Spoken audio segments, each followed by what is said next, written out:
Le cours d'aujourd'hui est un cours que nous avons réalisé sur ce que j'ai appelé le plan de traitement implantaire au quotidien.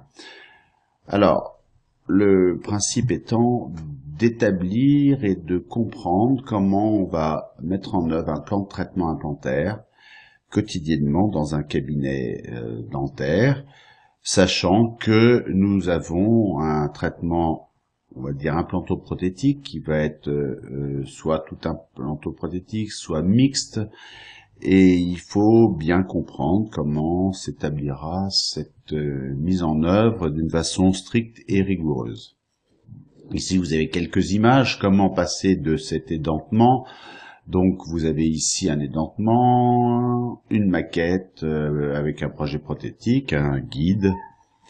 Et ensuite, bien sûr, vous voyez la mise en œuvre des implants posés et ensuite la mise en œuvre prothétique. Mais en fait, on va voir un petit peu chaque étape pour comprendre comment on doit établir ce plan de traitement. C'est absolument indispensable si vous voulez avoir quelque chose de rigoureux, de strict et de stable dans le temps. Ce plan de traitement devra être fait d'une façon extrêmement stricte. C'est comme ça que les traitements implantoprothétiques auront un résultat qui sera d'une part esthétique pour certaines zones, fonctionnel et pérenne dans le temps, et c'est extrêmement important. Sachez que le maître d'œuvre de ces plans de traitement est le praticien prothésiste. Donc si vous travaillez en collaboration avec un chirurgien, c'est-à-dire vous ne réalisez pas la chirurgie, c'est à vous, praticien prothésiste, de mettre en œuvre ce plan de traitement. C'est à vous de faire le dialogue, c'est à vous de vous mettre en rapport avec le chirurgien et de lui demander de faire sa chirurgie implantaire dans les conditions que vous avez déterminées selon des plans de traitement et selon une étude préalable qui aura été faite comme je vais vous le montrer. Alors le plan de traitement implantaire.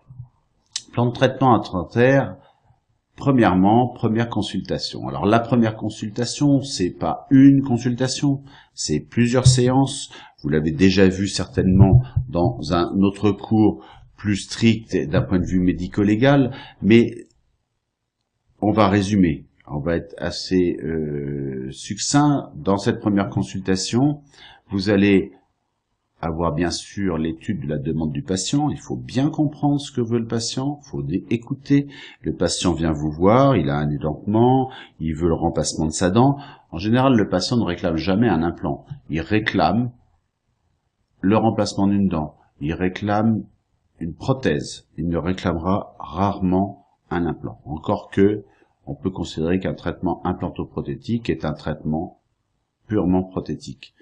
La partie chirurgicale est une phase de ce traitement prothétique.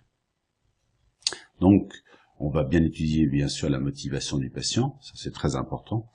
Ça vous permet quand même de savoir jusqu'où vous pouvez mener votre plan de traitement et savoir ne pas engager une personne qui ne le désire pas vers un traitement complexe et lourd, et surtout si vous voyez aussi que le patient a une motivation extrêmement faible et que vous voyez surtout que vous aurez un mauvais suivi, il faut savoir arrêter et ne pas aller dans un traitement implantaire ou implantoprothétique.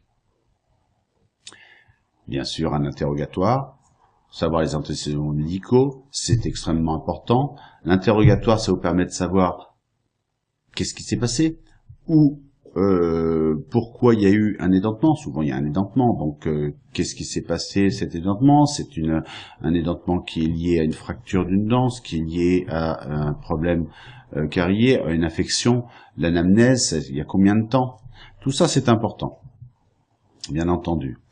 Bien sûr, l'examen clinique. Alors l'examen clinique est, à mon avis, le plus important. Avant de sauter sur un examen radiologique, les patients peuvent venir avec une radio, avant de regarder la radio, écoutez le patient, et ensuite faites votre examen clinique. C'est essentiel, c'est l'étape essentielle. Ça vous permet de comprendre beaucoup de choses et de voir exactement ce qui se passe au niveau du patient. Alors l'examen clinique, c'est bien sûr avant tout l'examen exobuccal. L'examen exobuccal, ça vous permettra de vérifier et les différents étages de la face. Si ça permet de voir s'il y a un affaissement, éventuellement la dimension verticale. Quand il y a un édentement, il peut y avoir un affaissement de la dimension verticale.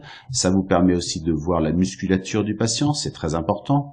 Ça vous permet aussi bien sûr de voir, et surtout quand la zone concernée est une zone esthétique, de contrôler les lignes du sourire. Bon, là dans le cas présent, le problème ne se pose même pas, mais ça vous permettra de contrôler les lignes du sourire. Faites sourire vos patients, voyez comment le patient découvre. Maintenant, sachez une chose, c'est que un édentement antérieur ou une zone disgracieuse antérieure entraîne toujours un sourire masqué. Donc, ne considérez pas cette ligne du sourire, en tout cas, ce dégagement du sourire comme étant un état figé. Malheureusement, il faudra toujours, c'est pas pour autant qu'il faudra considérer et négliger votre travail dans une zone esthétique. L'examen endobuccal. L'examen endobuccal, il doit être extrêmement complet, extrêmement strict. La première chose à noter, c'est l'hygiène buccale. L'hygiène buccale, ça vous permet de voir où en est le stade de motivation du patient. Savoir déjà s'il y a une bonne hygiène ou une mauvaise hygiène, ça va pouvoir permettre de déterminer beaucoup de choses. Bien sûr, ça peut amener à faire une motivation profonde du patient en matière d'hygiène buccale. Ça peut permettre aussi de constater l'état gingival, bien sûr cliniquement, de voir, bien sûr, il faudra faire un bilan, ce qu'on appelle un bilan parodontal, voir s'il y a des zones de saignement, s'il y a des poches, tout ça, ce sera contrôlé, et ça permettra de faire une motivation, si besoin est, un assainissement parodontal. C'est la première chose à faire. Il n'est pas question de démarrer un traitement implantaire sans avoir fait un bilan parodontal et un assainissement parodontal. Ici, sur ce patient, sur cette patiente, on constate une hygiène relativement correcte, on va dire, mais par contre, on voit bien que dans les zones des incisives inférieures, on voit des zones, d'abord avec des petites surfaces d'usure, c'est important de les noter, et on a la sensation qu'il y a une accumulation de plaques à cet endroit-là et de tartre. En fin de compte, si on regarde bien, on s'aperçoit qu'il y a une supraclusie incisive. Là, on peut pas voir la supraclusie, mais on voit bien qu'il y a un axe des dents très particulier qui fait que vous avez un gros problème dans cette zone. Bon, c'est pas quelque chose d'essentiel, mais c'est peut-être aussi là la grosse difficulté du contrôle de son hygiène. Bon, bien sûr, là dans le cas présent, vous voyez qu'il y a eu une petite prothèse adjointe qui a été faite simplement pour la canine. En l'occurrence, elle a été faite en fait très rapidement. La photo n'a pas été faite initialement avec la dent. Vous verrez que la radio, je vous montrerai un peu plus tard, montre la dent encore en place, mais c'était d'ailleurs la motivation initiale.